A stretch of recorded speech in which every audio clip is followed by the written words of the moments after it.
जय मसीह की प्रियो, इस समय के लिए प्रभु यीशु मसीह को धन्यवाद देते हैं। पिछले वीडियोस में हमने अब्राहम का जीवन, इसहाक का जीवन और याकूब का जीवन के बारे में अध्ययन किए थे। अब्राहम का जीवन विश्वास को दर्शाता है, इसहाक का जीवन पुत्रत्व को दर्शाता है और याकूब का जीवन परिवर्तन को दर्शाता है करके हमने देखा है। इन 3 वीडियो के लिंक जो है इस वीडियो के डिस्क्रिप्शन में दिए हुए हैं, आप उनको देख सकते हैं। आज के अध्ययन में यूसुफ का जीवन के बारे में हम अध्ययन करेंगे। यूसुफ का जीवन जो है फलवंत लता को दर्शाता है करके हम देखने वाले हैं। यूसुफ के जीवन के बारे में हम 8 अंश को देखने वाले हैं। उनमें से पहला, Joseph was hated by his own brothers.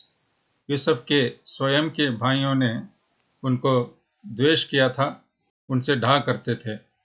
और दूसरा, जोसेफ वॉज स्पिरिचुअली सेंसिटिव।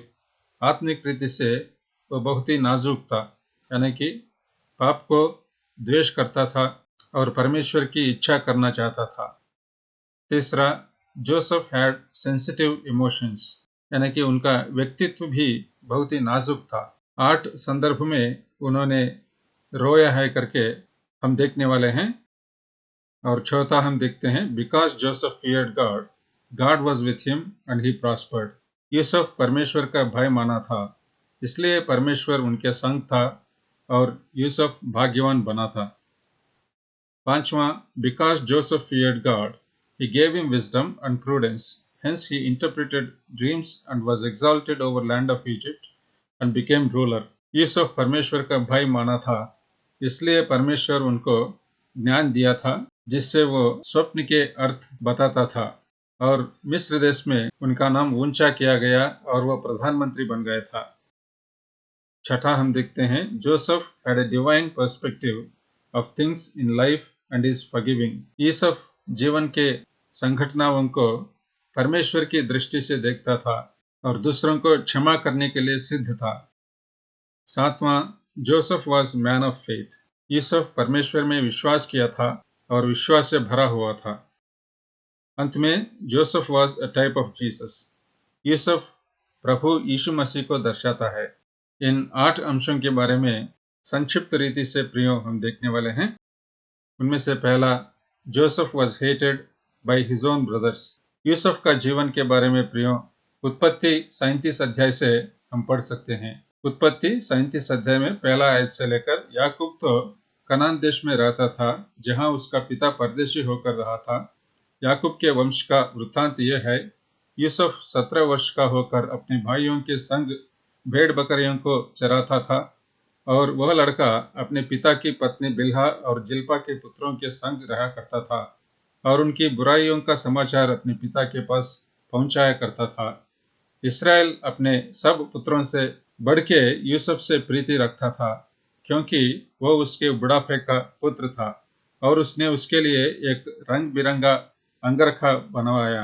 इन आयतों में प्रियो हम देख सकते हैं कि यूसुफ याकूब का बुढ़ापे में पैदा हुआ था, इसलिए याकूब अपने बाकी पुत्रों से भी ज्यादा यूसुफ से प्रीति रखता था और यूसुफ के लिए एक रंग बिरंगा अंगरखा बनवाया था। ये सब देखकर यूसुफ के भाइयों ने यूसुफ से डा करते थे और उनसे द्वेष करते थे।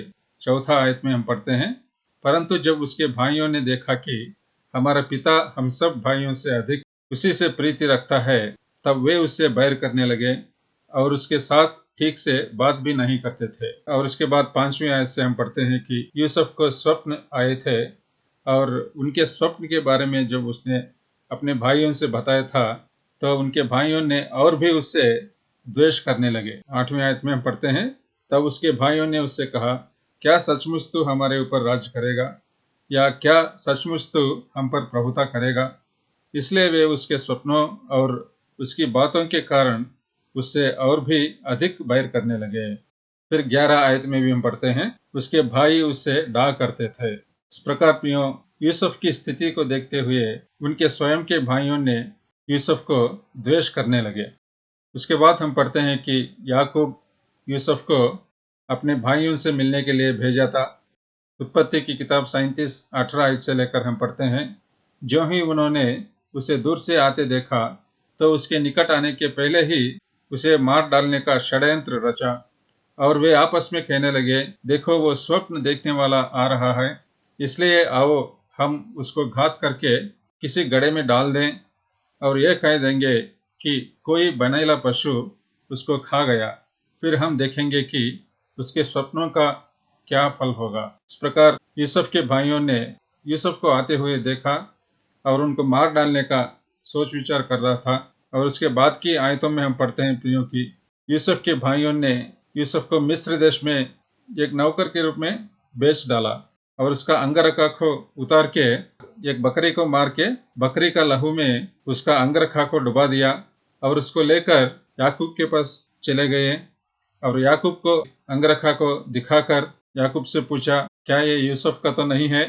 और याकूब लहू से भरा हुआ उस अंगरखा को देखा और बहुत ही रोने लगा, ये कहते हुए कि यूसुफ को कोई जंगली जानवर फाड़ दिया है। इस प्रकार प्रियो हम देख सकते हैं कि यूसुफ के स्वयं के भाइयों ने यूसुफ से डाह करते हुए उसको मिस्र देश में बेचा और याकूब को ऐसा संदेश दिया कि यूसुफ मारा गया।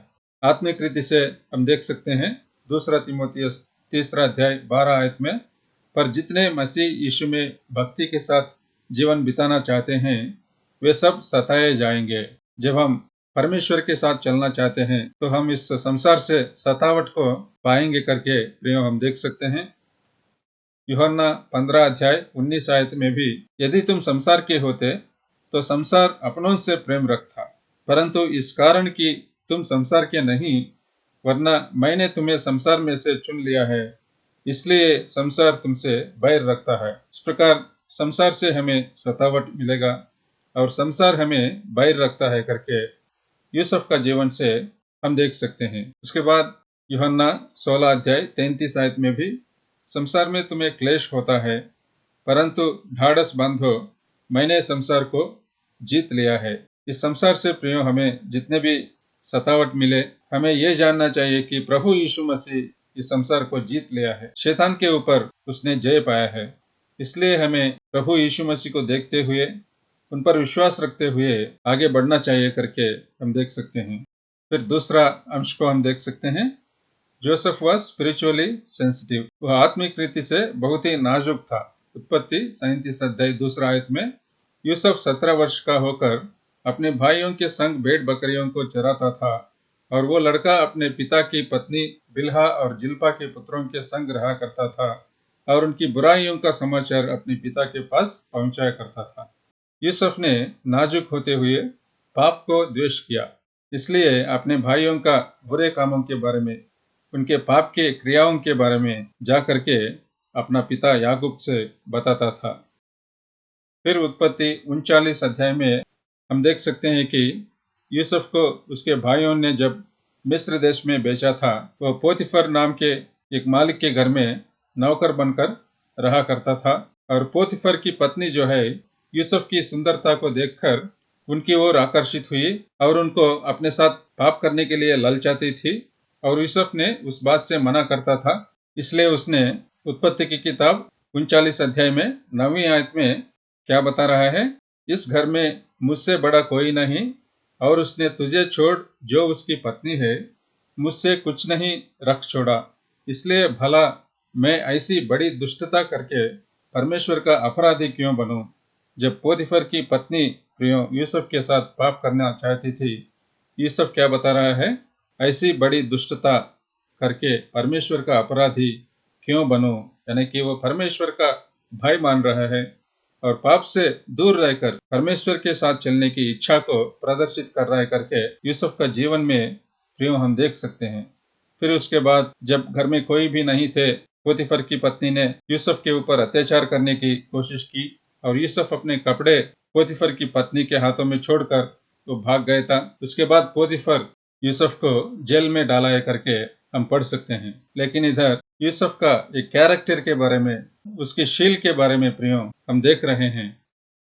उसके बाद उत्पत्ति की किताब 45 अध्याय 24 आयत में हम पढ़ते हैं, तब उसने अपने भाइयों से विदा किया और वे चल दिए और उसने उनसे कहा, मार्ग में कहीं झगड़ा ना करना। जब मिस्र देश में यूसुफ प्रधानमंत्री बन गया था, कनान में अकाल पड़ी थी और इसके कारण यूसुफ के भाइयों ने मिस्र देश में आया अनाज को खरीदने के लिए और यूसुफ से मिला। उस संदर्भ में यूसुफ अपने आप को अपने भाइयों के सामने प्रकट किया और उनको अनाज के साथ भेजते हुए यह बता रहा है कि मार्ग में झगड़ा ना करना, यानी कि यूसुफ के भाइयों के बारे में यूसुफ अच्छी तरह जानता है कि वे बहुत ही बुरे काम करते थे और वे झगड़ते थे आपस में। इसलिए यूसुफ उनको बता रहा है मार्ग में झगड़ा ना करना, यानी कि आत्मिक रीति से पाप के विषय में बहुत ही नाजुक होकर यूसुफ रहता था करके हम देख सकते हैं। और नीति वचन 8 अध्याय 13 आयत में हम पढ़ते हैं, यहोवा का भय मानना बुराई से बैर रखना है, घमंड, अहंकार और बुरी चाल से और उलटफेर की बात से भी मैं बैर रखती हूँ। दूसरी तिमोथियस 2 अध्याय 22 आयत में, जवानी की अभिलाषाओं से भाग और जो शुद्ध मन से प्रभु का नाम लेते हैं उनके साथ धर्म और विश्वास और प्रेम और मेल मिलाप का पीछा कर। पौलुस इस आयत में तिमोथियस को बता रहा है कि सारे जवानी की अभिलाषाओं को छोड़कर, यानी कि पाप से भरे हुए जीवन को छोड़कर परमेश्वर के लोगों के साथ धर्म और विश्वास, प्रेम और मेल मिलाप का पीछा करने के लिए पौलुस तिमोथियस को बता रहा है करके हम देख सकते हैं। इब्रानियों 7 अध्याय में 26 आयत में प्रभु यीशु मसीह के बारे में भी हम पढ़ सकते हैं। अतः ऐसा ही महायाजक हमारे योग्य था, जो पवित्र और निष्कपट और निर्मल और पापियों से अलग और स्वर्ग से भी ऊंचा किया हुआ हो। इस प्रकार हमें भी प्रियो, जैसे यूसुफ पाप से द्वेष करता था, उसी तरह सारे प्रकार के पाप से दूर रहकर प्रभु यीशु मसीह जैसा पवित्र बनकर निष्कपट और निर्मल से प्रभु यीशु मसीह का पीछा करना है करके हम देख सकते हैं। और तीसरा अंश, सेंसिटिव इमोशंस। यूसुफ की व्यक्तित्व के बारे में इन आयतों में हम पढ़ने वाले हैं। उत्पत्ति 42 अध्याय में 24 आयत में, तब वो उनके पास से हटकर रोने लगा। जब यूसुफ के भाइयों ने मिस्र देश में अनाज खरीदने के लिए उनके पास आए थे, तो यूसुफ ने उनके भाइयों को पहचान कर सका, लेकिन उनके भाइयों ने यूसुफ को नहीं पहचाना। और जब यूसुफ ने अपने भाइयों को देखा, उसने रोने लगा। और उत्पत्ति 43 अध्याय में 30 आयत में भी हम पढ़ सकते हैं, तब अपने भाई के स्नेह से मन भर आने के कारण और यह सोचकर कि मैं कहाँ जाकर रहूं, यूसुफ तुरंत अपनी कोठरी में गया और वहां रो पड़ा। इस प्रकार यूसुफ दोबारा रो पड़ा करके हम इस आयत में देख सकते हैं। उसके बाद उत्पत्ति 45 अध्याय 2 आयत में भी, तब वो चिल्ला चिल्ला कर रोने लगा और मिस्रियों ने सुना और फिरौन के घर के लोगों को भी इसका समाचार मिला। इस प्रकार तीसरी बार यूसुफ ने रोया। फिर उत्पत्ति 45 अध्याय 14 आयत में भी, तब वो अपने भाई बिन्यामीन के गले से लिपट कर रोया। जब बिन्यामीन उसका छोटा भाई मिस्र देश में आया था, तो उनके गले से लिपट कर रोने लगा यूसुफ ने। फिर उत्पत्ति 45 अध्याय 15 आयत में भी वह अपने सब भाइयों को भी चूम कर रोया और इसके पश्चात उसके भाई उससे बातें करने लगे। फिर उत्पत्ति 46 अध्याय में 29 आयत में, तब यूसुफ अपना रथ जुतवाकर अपने पिता इस्राएल के भेंट करने के लिए गोशेन देश को गया और उससे भेंट करके उसके गले से लिपटा और बहुत देर तक उसके गले से लिपटा हुआ रोता रहा। जब याकूब यूसुफ का पिता मिस्र देश में आ पहुंचा गोशेन में, तो यूसुफ उसके पास गया, उसका पिता के गले से लिपट कर रोने लगा यूसुफ ने। फिर उत्पत्ति 50 अध्याय में 1 आयत में, तब यूसुफ अपने पिता के मुंह पर गिरकर रोया और उसे चूमा। फिर से रो रहा है। फिर उत्पत्ति 50 अध्याय में 17 आयत में, तुम लोग यूसुफ से इस प्रकार कहना कि हम विनती करते हैं कि तू अपने भाइयों के अपराध और पाप को क्षमा कर। हमने तुझसे बुराई की थी, पर अब अपने पिता के परमेश्वर के दासों का अपराध क्षमा कर। उनकी ये बातें सुनकर यूसुफ रो पड़ा। उनके भाइयों ने जब यूसुफ से अपने गलतियों का क्षमा करने के लिए पूछा था, तो यूसुफ ने फिर से रो रहा है करके प्रियो हम देख सकते हैं। इस प्रकार यूसुफ के सेंसिटिव इमोशंस के बारे में हम पढ़ सकते हैं। फिर चौथा अंश हम देखेंगे, because he feared God God was with him and he prospered. उत्पत्ति की किताब 39 अध्याय में दूसरा आयत में यूसुफ अपने मिस्री स्वामी के घर में रहता था और यहोवा उसके संग था, इसलिए वो भाग्यवान पुरुष हो गया। फिर तीसरा आयत में, और यूसुफ के स्वामी ने देखा कि यहोवा उसके संग रहता है और जो काम वो करता है उसको यहोवा उसके हाथ से सफल कर देता है। फिर 21 वचन में, पर यहोवा यूसुफ के संग संग रहा और उस पर करुणा की और बंदी गृह के दारोगा के अनुग्रह की दृष्टि उस पर हुई। फिर 23 आयत में, यूसुफ के वश में जो कुछ था उसमें से बंदी गृह के दारोगा को कोई भी वस्तु देखना न पड़ती थी, क्योंकि यहोवा यूसुफ के साथ था और जो कुछ वो करता था यहोवा उसको उसमें सफलता देता था। हम देख सकते हैं कि यूसुफ परमेश्वर का भय मानता था और परमेश्वर की उपस्थिति यूसुफ के साथ हमेशा थी और जो भी यूसुफ करता था उसमें वह सफल होता था। उसी प्रकार हमें भी, जब हम परमेश्वर का भय मानकर उनका आज्ञाकारी बनेंगे, परमेश्वर की उपस्थिति हमारे साथ भी रहेगी करके हमें भी अपने कामों में सफलता मिलेगी करके हम देख सकते हैं। उत्पत्ति 49 अध्याय में 22 आयत से लेकर हम पढ़ते हैं, यूसुफ फलवंत लता की एक शाखा है, वो सोते के पास लगी हुई फलवंत लता की एक शाखा है, उसकी डालियां बीत पर से चढ़कर फैल जाती हैं। धनुर्धारियों ने उसको खेदित किया और उस पर तीर मारे और उसके पीछे पड़े हैं, पर उसका धनुष दृढ़ रहा और उसकी बाँह और हाथ याकूब के उसी शक्तिमान परमेश्वर के हाथों के द्वारा फुर्तीले हुए, जिसके पास से वो चरवाहा आएगा जो इस्राएल की चट्टान भी ठहरेगा। यह तेरे पिता के उस ईश्वर का काम है जो तेरी सहायता करेगा, उस सर्वशक्तिमान का जो तुझे ऊपर से आकाश में की आशीषें और नीचे से गहरे जल में की आशीषें और स्थानों और गर्भ की आशीषें देगा। इन आयतों में प्रियो हम देख सकते हैं कि यूसुफ जैसा एक फलवंत लता फैल जाती हैं, उसी प्रकार यूसुफ भी परमेश्वर का भय मानते हुए अपना जीवन में बढ़ोतरी पाया और परमेश्वर के आशीषों को पाया। 23 आयत में, धनुर्धारियों ने उसको खेदित किया, यानी कि उसके भाइयों ने उसको बहुत दुख दिलाया, उसको गड्ढे में डाला था, फिर गड्ढे से ऊपर निकालकर मिस्र देश में बेचा था। मिस्र देश में पोतीफर के घर में वो दास के रूप में रहता था, फिर उधर से जेल में चला गया और जेल से बाहर आते ही मिस्र देश के ऊपर प्रधानमंत्री बन गया। लेकिन उसके पहले बहुत ही मुसीबतों के द्वारा यूसुफ को गुजरना पड़ा उसका भाइयों के कारण, तो फिर भी वह दृढ़ रहा करके हम देख सकते हैं। इसी प्रकार हमें भी प्रियो अपने जीवन में जितने भी मुसीबतों को सामना करना पड़े, परमेश्वर का भय मानते हुए हमें उनके साथ चलना चाहिए, तब हम भी फलवंत लता के रूप में फैलेंगे करके हम देख सकते हैं। भजन संहिता 1 अध्याय में 1 आयत से लेकर, क्या ही धन्य है वह पुरुष जो दुष्टों की युक्ति पर नहीं चलता और न पापियों के मार्ग में खड़ा होता और न ठट्ठा करने वालों की मंडली में बैठता है, परंतु वो तो यहोवा की व्यवस्था से प्रसन्न रहता और उसकी व्यवस्था पर रात दिन ध्यान करता रहता है। वो उस वृक्ष के समान है जो बहती नालियों के किनारे लगाया गया है और अपनी ऋतु में फलता है और जिसके पत्ते कभी मुरझाते नहीं, इसलिए जो कुछ वो पुरुष करे वो सफल होता है। इस प्रकार जब हम परमेश्वर के साथ चलेंगे तब हम कैसे रहेंगे?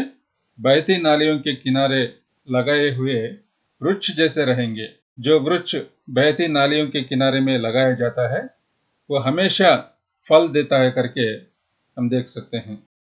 यिर्मयाह 17 अध्याय 7 और 8 आयतों में भी हम पढ़ सकते हैं, धन्य है वह पुरुष जो यहोवा पर भरोसा रखता है, जिसने परमेश्वर को अपना आधार माना है। वह उस वृक्ष के समान होगा जो नदी के किनारे लगा हो और उसकी जड़ जल के पास फैली हो।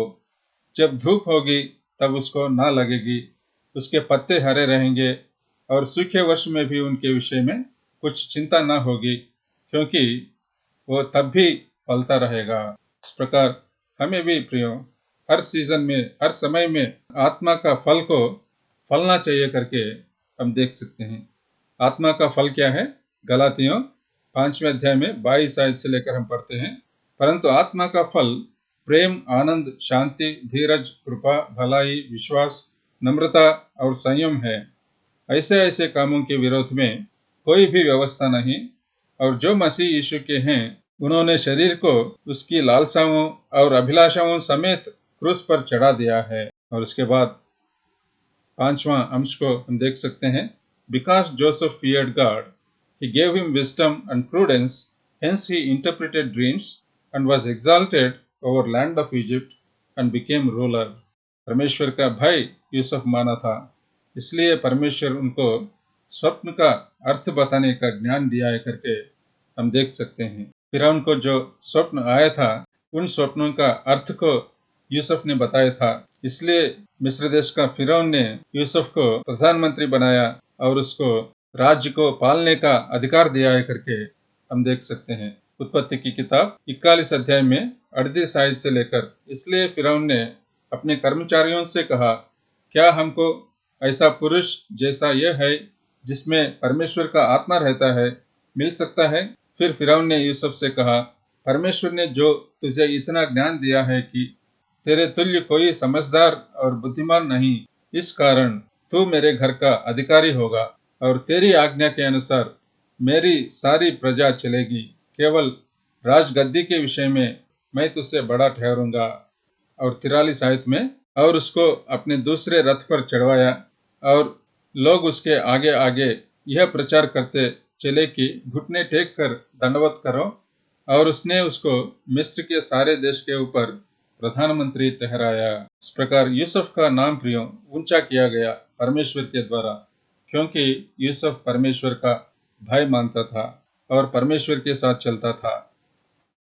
2 तीमुथियुस 2 अध्याय 11 से लेकर, यह बात सच है कि यदि हम उसके साथ मर गए हैं तो उसके साथ जिएंगे भी, यदि हम धीरज से सहते रहेंगे तो उसके साथ राज भी करेंगे, यदि हम उसका इनकार करेंगे तो वह भी हमारा इनकार करेगा। प्रकाशित वाक्य 2 अध्याय 26 आयत से भी, जो जय पाए और मेरे कामों के अनुसार अंत तक करता रहे, मैं उसे जाति जाति के लोगों पर अधिकार दूंगा और वह लोहे का राजदंड लिए हुए उन पर राज्य करेगा। जिस प्रकार कुम्हार के मिट्टी के बर्तन चकनाचूर हो जाते हैं, मैंने भी ऐसा ही अधिकार अपने पिता से पाया है। जब हम परमेश्वर के साथ चलेंगे, उनका आज्ञाकारी बनकर रहेंगे, हमें भी राजदंड के साथ उनके राज्य में लोगों पर अधिकार करने के लिए परमेश्वर हमें बनाएगा करके प्रियो हम देख सकते हैं। फिरौन ने यूसुफ को अपना उंगली को पहनने के लिए रिंग दिया था, और वो जो रिंग है वो अथॉरिटी यानी कि अधिकार को दर्शाता है करके हम देख सकते हैं। और फिरौन ने अपना सफेद के कपड़े यूसुफ को पहनाया। लिनन क्लॉथ्स जिसको हम अंग्रेजी में बोलते हैं, वो राइचियसनेस को दर्शाते हैं, यानी कि परमेश्वर की नीति को दर्शाते हैं। इस प्रकार परमेश्वर हमें भी प्रभु यीशु मसीह के द्वारा उनकी नीति हमारे ऊपर उंडेल दिया और उनका रिंग हमें भी पहनाएगा, ताकि हम भी परमेश्वर का राज्य जब आएगा उस राज्य में लोगों के ऊपर अधिकारी बनकर ठहर सकते हैं। फिर 6वां अंश हम देख सकते हैं, Joseph has divine perspective of things in life and is forgiving. उत्पत्ति 45 अध्याय 4 आयत से लेकर, यूसुफ अपने भाइयों को अपना पास बुलाकर जितने भी गलतियां यूसुफ को किए थे उनके भाइयों ने, उन सबों को यूसुफ ने क्षमा किया करके हम देख सकते हैं। फिर यूसुफ ने अपने भाइयों से कहा, मेरे निकट आओ। यह सुनकर वे निकट गए। फिर उसने कहा, मैं तुम्हारा भाई यूसुफ हूँ, जिसको तुमने मिस्र आने वालों के हाथ बेच डाला था। अब तुम लोग मत पछताओ और तुमने मुझे यहाँ बेच डाला, इससे उदास मत हो, क्योंकि परमेश्वर ने तुम्हारे प्राणों को बचाने के लिए मुझे तुम्हारे आगे भेज दिया है। क्योंकि अब 2 वर्ष से इस देश में अकाल है और अब 5 वर्ष और ऐसे ही होंगे कि उनमें न तो हल चलेगा और न अन्न काटा जाएगा। इसलिए परमेश्वर ने मुझे तुम्हारे आगे इसलिए भेजा कि तुम पृथ्वी पर जीवित रहो और तुम्हारे प्राणों के बचाने से तुम्हारा वंश बढ़े। इस प्रकार यूसुफ प्रियो जीवन की हर स्थिति को परमेश्वर की दृष्टि से देख रहा है करके हम देख सकते हैं। यूसुफ के भाइयों ने उनको मिस्र देश में दास के रूप में बेचा था, लेकिन उसको एक पॉजिटिव रीति से यूसुफ देख रहा है। वो बता रहा है कि 7 साल का अकाल हर जगह पड़ी है और उस अकाल के समय में अपने सारे भाइयों के परिवार को बचाने के लिए परमेश्वर ने यूसुफ को पहले मिस्र देश में भेजा करके यूसुफ सोच रहा है। रोमियो 8वें अध्याय 28 आयत में हम जानते हैं कि जो लोग परमेश्वर से प्रेम रखते हैं उनके लिए सब बातें मिलकर भलाई ही को उत्पन्न करती हैं, अर्थात उन्हीं के लिए जो उसकी इच्छा के अनुसार बुलाए हुए हैं। उत्पत्ति 50 अध्याय में 18 आयत से लेकर भी हम पढ़ते हैं, और उसके भाई आप भी जाकर उसके सामने गिर पड़े और कहा, देख हम तेरे दास हैं। यूसुफ ने उनसे कहा, मत डरो, क्या मैं परमेश्वर की जगह पर हूँ? यद्यपि तुम लोगों ने मेरे लिए बुराई का विचार किया था, परंतु परमेश्वर ने उसी बात में भलाई का विचार किया था, जिससे वो ऐसा करे जैसा आज के दिन प्रकट है कि बहुत से लोगों के प्राण बचे हैं। इसलिए अब मत डरो, मैं तुम्हारा और तुम्हारे बाल बच्चों का पालन पोषण करता रहूंगा। इस प्रकार उसने उनको समझा बुझाकर शांति दी। प्रियो, यूसुफ की मैच्योरिटी को हम देख सकते हैं। हर चीज को यूसुफ परमेश्वर की कोण से, परमेश्वर की दृष्टि से देख रहा है। भजन संहिता 33 अध्याय 11 आयत में यहोवा की युक्ति सर्वदा स्थिर रहेगी, उसके मन की कल्पनाएं पीढ़ी से पीढ़ी तक बनी रहेंगी। और फिर 7वां अंश को हम देख सकते हैं, Joseph was man of faith, वो विश्वास से भरा हुआ था। उत्पत्ति 50 अध्याय 24 आयत से लेकर यूसुफ ने अपने भाइयों से कहा, मैं तो मरने पर हूँ, परंतु परमेश्वर निश्चय तुम्हारी सुधि लेगा और तुम्हें इस देश से निकलकर उस देश में पहुंचा देगा जिसके देने की उसने अब्राहम, इसहाक और याकूब से शपथ खाई थी। फिर यूसुफ ने इस्राएलियों से यह कहकर कि परमेश्वर निश्चय तुम्हारी सुधि लेगा, उनको इस विषय की शपथ खिलाई, हम तेरी हड्डियों को यहाँ से उस देश में ले जाएंगे। इस प्रकार यूसुफ परमेश्वर में विश्वास किया था कि परमेश्वर इस्राएलियों को मिस्र देश से फिर कनान में लेकर चले जाने वाला है एक न एक दिन। क्या उस प्रकार का विश्वास हमारे अंदर भी है? इब्रानियों 11 अध्याय में 22 आयत से, विश्वास ही से यूसुफ ने जब वो मरने पर था तो इस्राएल की संतान के निकल जाने की चर्चा की और अपनी हड्डियों के विषय में आज्ञा दी। फिर अंत में हम पढ़ सकते हैं कि Joseph was a type of Jesus Christ. Yusuf प्रभु यीशु मसीह को दर्शाता है। Joseph was hated and rejected by his brothers, Jesus was rejected by Jews. Yusuf अपने स्वयं के भाइयों के द्वारा द्वेष किया गया और उनके भाइयों ने उनको डा करते थे। प्रभु यीशु मसीह को यहूदियों ने द्वेष किया और उनको क्रूस पर चढ़ाया। Joseph's brothers planned to kill him. Jews planned on killing Jesus on many occasions. Yusuf के भाइयों ने यूसुफ को मारने की चर्चा की। यहूदियों ने प्रभु यीशु मसीह को मारने के लिए बहुत बार प्रयत्न किए थे। Joseph was sold for 20 pieces of silver. Jesus was betrayed for 30 pieces of silver. Yusuf के भाइयों ने यूसुफ को चांदी के 20 टुकड़ों के लिए मिस्र देश में उनको बेचा।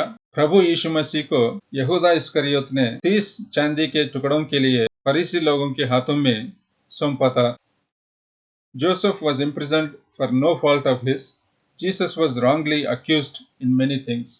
जैसे यूसुफ एक भी गलती ना किया था, फिर भी वो जेल में रखा गया, उसी रीति से प्रभु यीशु मसीह कोई भी पाप नहीं किया, फिर भी फरीसी ने उनको बहुत सारे विषय में दोष ठहराया।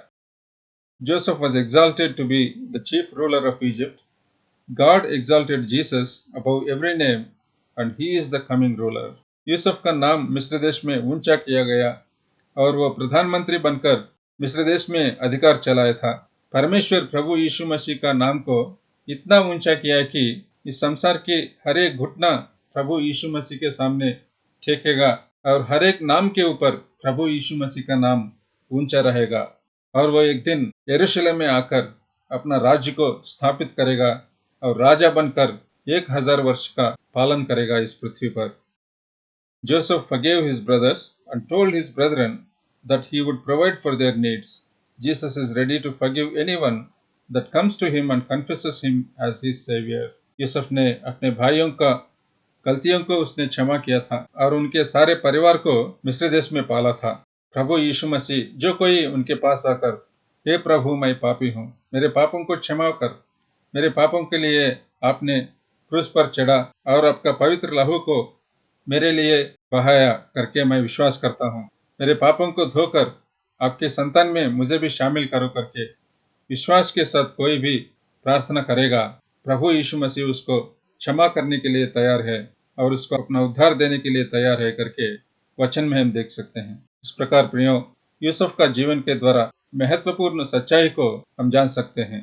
आइए एक छोटी सी प्रार्थना के साथ इस अध्ययन को समाप्त करेंगे। प्यारे पिता परमेश्वर, इस समय के लिए हम आपको धन्यवाद देते हैं। यूसुफ का जीवन को अध्ययन करने के लिए आपने हमें सहायता दिया। यूसुफ बहुत ही जवान होते हुए भी अपने भाइयों के द्वारा बहुत ही मुसीबतों को सामना किया। उसके भाइयों ने उनको द्वेष किया, डाह किया और उसको मिस्र देश में बेचा। लेकिन हमने यह देखा कि यूसुफ परमेश्वर का भाई माना था और परमेश्वर यूसुफ के संग संग चलता था। परमेश्वर की उपस्थिति यूसुफ के साथ था और यूसुफ अपना जीवन में बढ़ोतरी पाते हुए मिस्र देश में प्रधानमंत्री बन गया और अपने भाइयों को क्षमा किया और जीवन के हर एक विषय के बारे में परमेश्वर की दृष्टि से देखते हुए डिवाइन पर्सपेक्टिव यूसुफ ने प्रदर्शित किया करके हमने देखा है।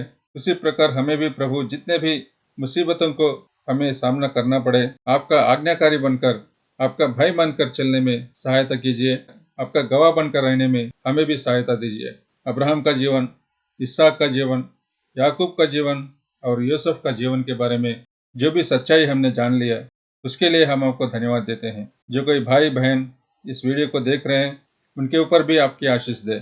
इस छोटी सी प्रार्थना प्रभु यीशु मसीह के पवित्र नाम में अर्पित करते हैं प्रभु, आमीन।